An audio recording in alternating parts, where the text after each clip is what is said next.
All right, folks, buckle up because we are diving headfirst into the wizardry of golf backspin, the secret sauce that separates the weekend hackers from the pros who make it look like magic.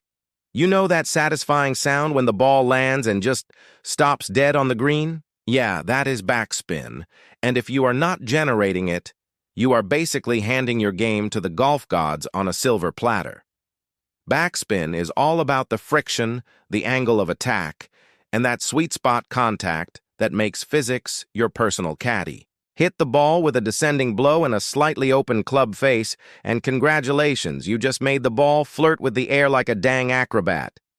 Research even shows that more backspin equals more stopping power. So if your ball is rolling like a drunk toddler across the green, you are doing it wrong. Now, here comes the tricky part. And trust me, this is where a lot of amateurs fall into the nonsense trap. You cannot just swing harder and pray. That is like trying to make a souffle by throwing it at the wall. The key is precision, loft, and spin rate. Studies at Titleist and TrackMan labs found that a crisp strike at the right loft can generate upwards of 9,000 RPM on a wedge shot.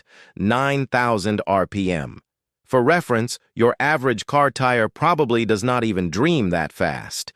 And let us talk turf interaction, because if you hit it fat or thin, congratulations, you just turned science into a sad comedy sketch. The groove on the club grabs the ball, creates friction, and boom, backspin. Miss that sweet spot and your ball is now just a rolling embarrassment, like a cat attempting synchronized swimming. Also, do not forget the roll of the ball itself. Modern golf balls are engineered to maximize spin when struck cleanly. So, if you are still rocking that decade-old crusty ball from the garage, you are basically bringing a spoon to a sword fight.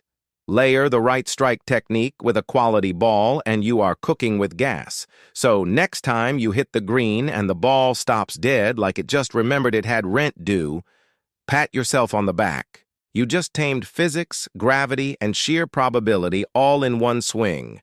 And remember, backspin is not some mystical nonsense. It is controlled chaos. And if you master it, you are officially the kind of golfer who makes people shake their heads in awe while muttering well-deserved profanity. End of lesson. Now go out there and make those balls behave.